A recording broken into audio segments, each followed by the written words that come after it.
So I've just gone round with my knife, just taking out some of the sealant, and just cut round this corner, and it's just popped out like that. Don't know whether you can see that. I've managed to get one corner free, and so it's just a case of, don't know whether you can see this or not, but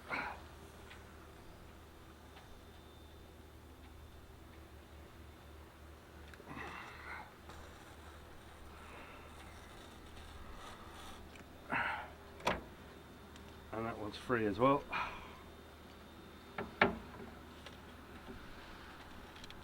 There we are. I haven't had to cut the other corners. There you are. It's come out.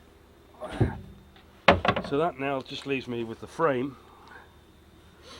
So I'm going to get as much of the sealant out as I can, clean the frame up, and then get the new bit of polycarbonate in.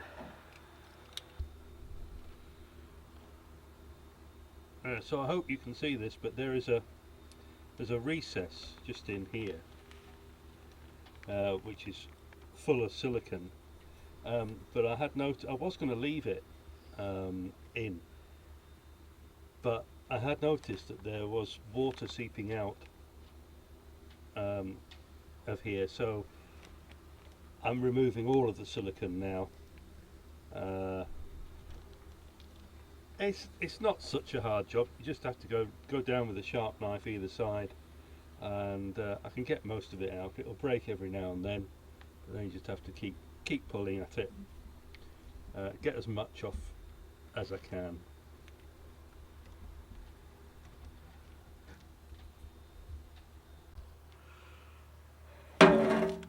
So I think I've got all the silicone off that I want to get off. Just a few little tiny bits left. What I'm going to do now is I'm just cleaning up. There's like a groove running along here, so I'm just going to clean that up. It's a bit mucky. The rest of the frame isn't too bad. What I think I'll do at some point in the future, if I can lay my hands on some spray paint that's good for aluminium, I may just give the frames, mask everything off, and just give the frames a coat of paint, but it's not essential at the moment, so that goes to the back of the bottom of the list. For now I'm just going to use a bit of sandpaper just to get rid of this muck that's in here.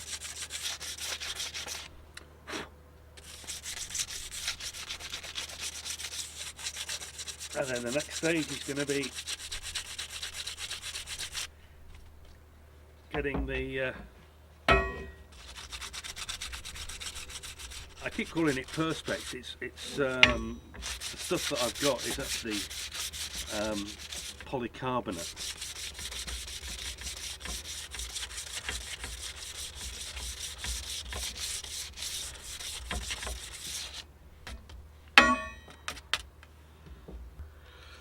Well, that's about as cleaned up as I think I'm going to get it. The underside, this has a rubber seal all the way around. The seal it's cracked in one or two places, but I think it'll be okay for now.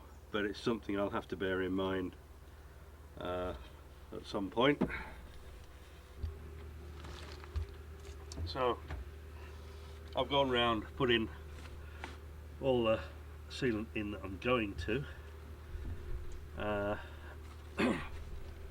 now just a case of dropping this in, making sure I'm putting it in the right way round.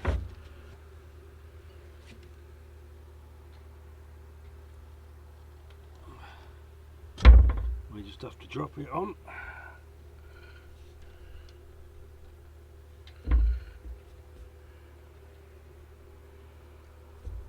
Apply a bit of pressure.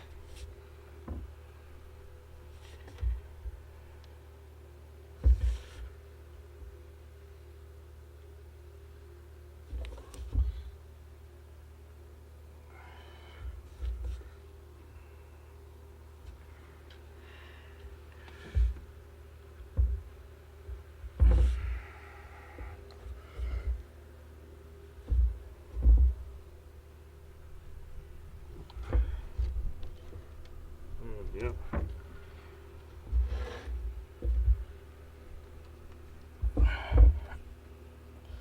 Now I've left the protective covering on this side of the polycarbonate just for now.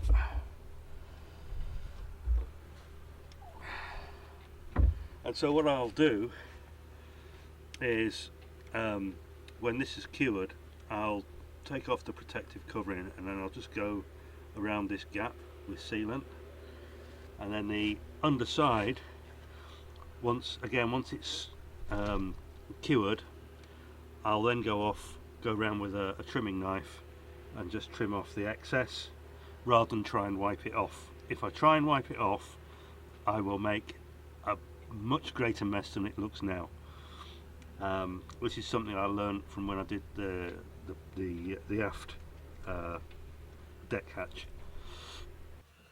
So I'm just well, I've been doing some work today. I've also been uploading another YouTube video. This is the one. This is my cauliflower cheese recipe. But I've also been doing some updating to the YouTube channel in general, plus Facebook and a couple of other websites I use.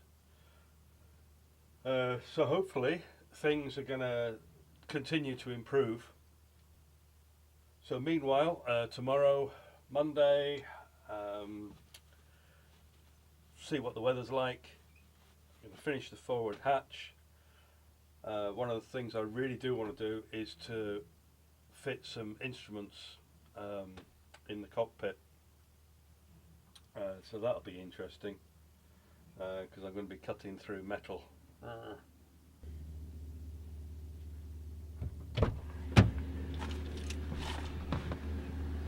Well, I'm off to get some vital materials. Well, tools actually. I need to get a jigsaw blade that cuts through metal. I hope it's going to do the job.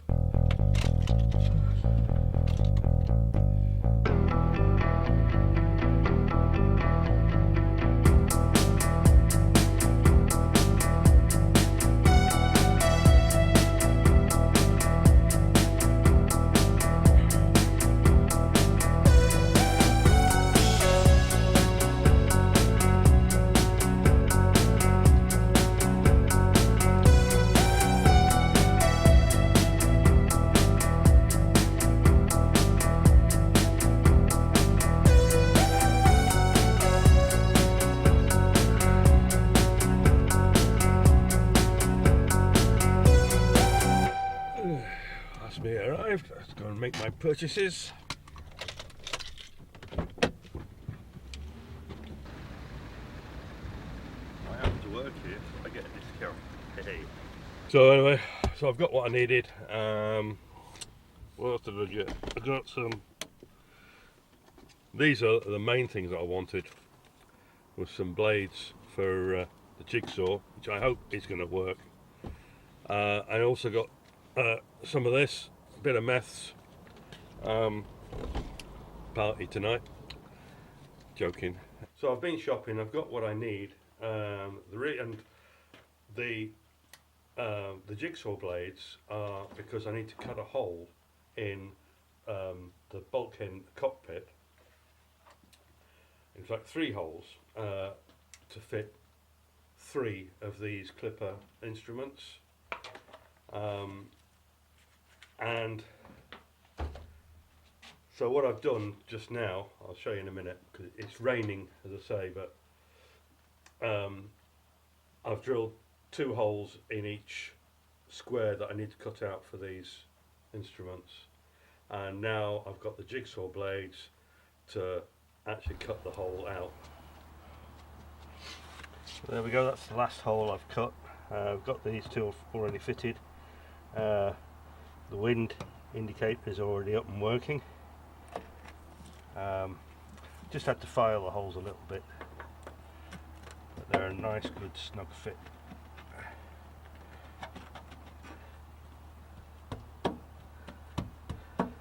Just put the bracket on the back. So that's duet, so that's log and depth, wind and compass.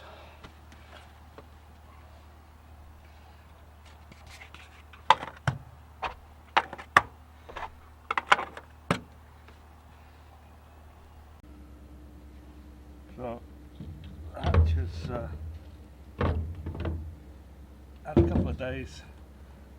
The sealant has cured.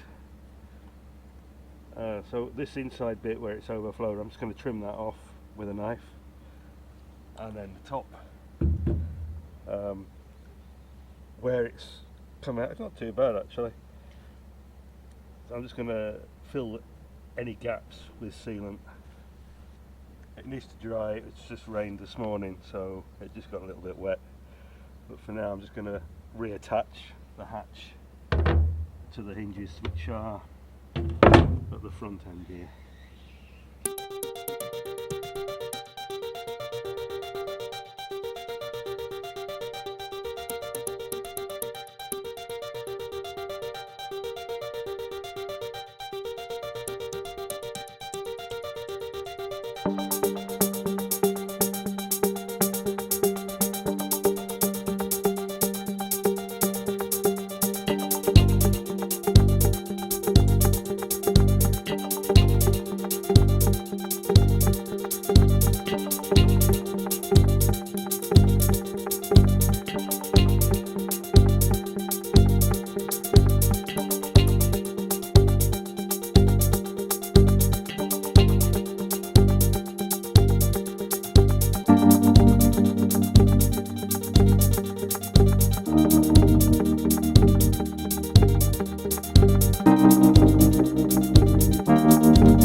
So I'm just trimming round.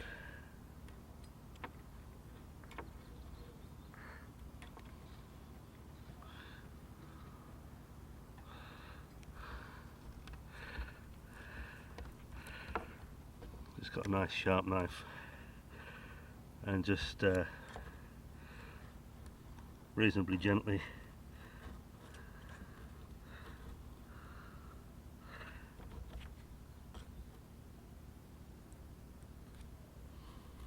pressing down. And it's giving me a pretty clean edge, I think.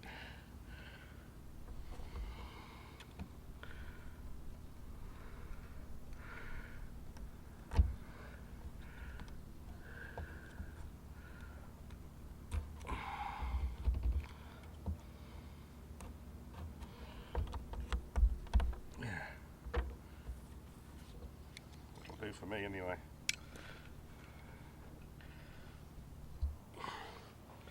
Also time to get rid of the last bit of guardrail, so I can get the rest of the new stanchions on, and then get the guard wire on. And I got all this stuff last year.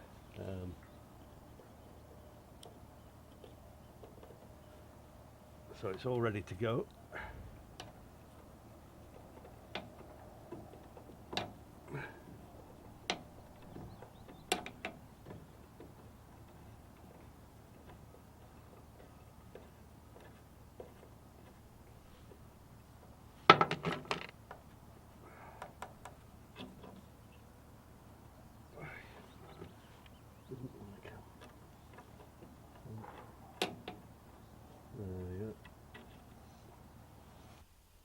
So that's a couple more instruments fitted below deck,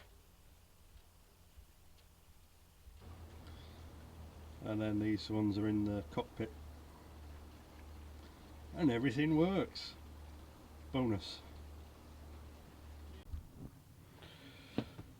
So I thought I would just show you what I'm doing here. I am trying to fit in a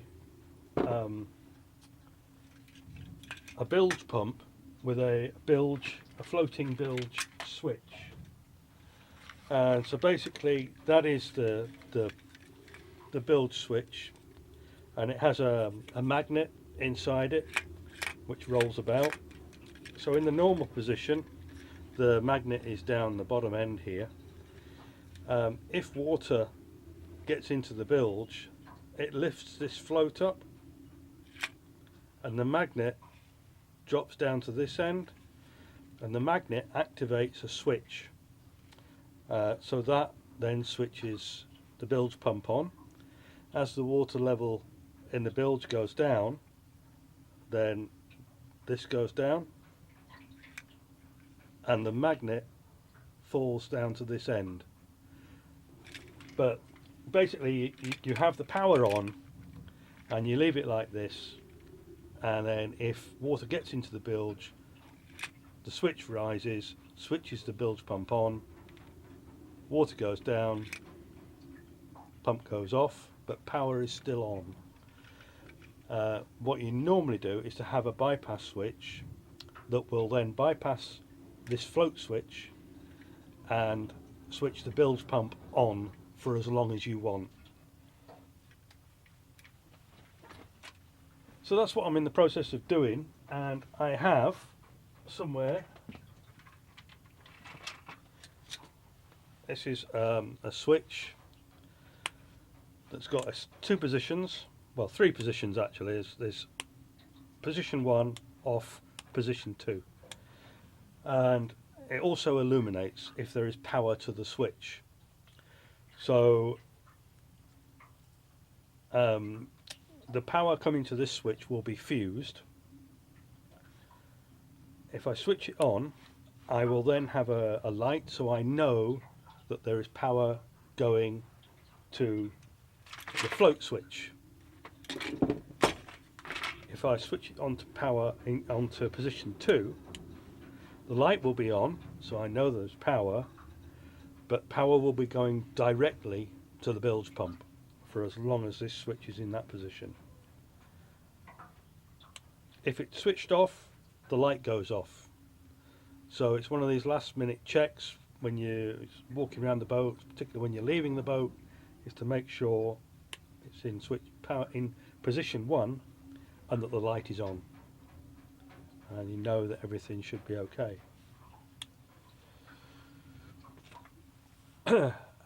So what I'm doing is to house this switch. I've got a plastic box here.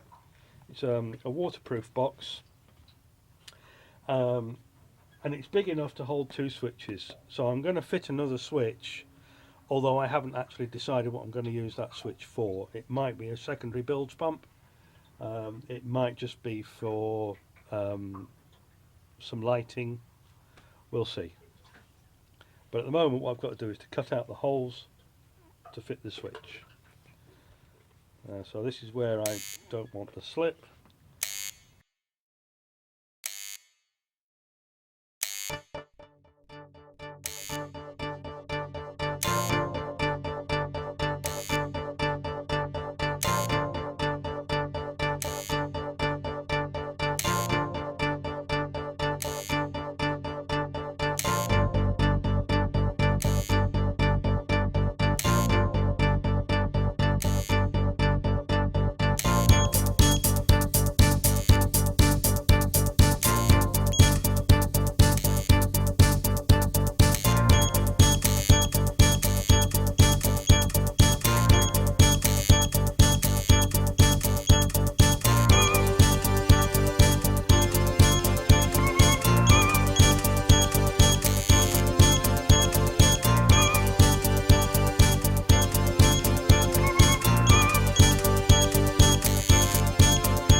So I will try and demonstrate and possibly confuse people even more than they were to start with.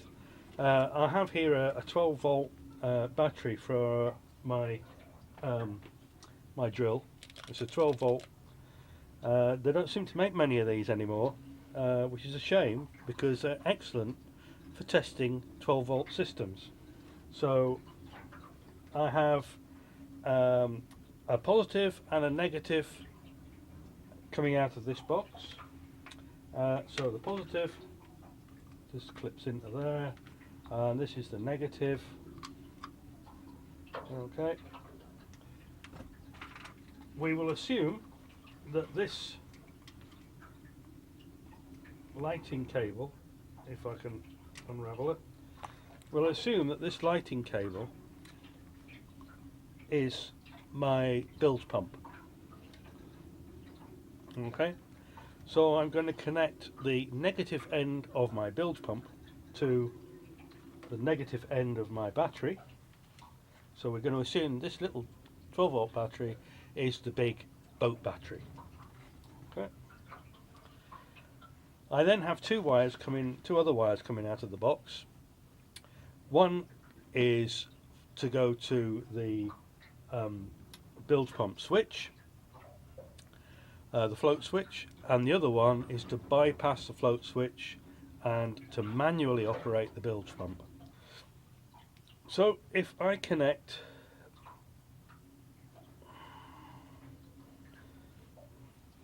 this is the output from my two switch positions, position 1 and position 2. So they get connected to this, which represents the bilge pump, and you can see, hopefully, this is position 1.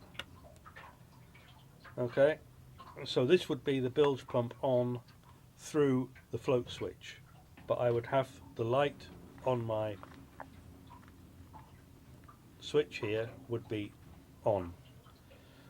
If I want to override the float switch, I just switch it to position 2. Still got a light on the switch, and this would be the bilge pump operating. Okay, so, and that would be switching everything off, so the bilge pump will not operate whatever happens. Okay, so that's just position 1 and position 2. That's probably confused everybody, but I know what I mean.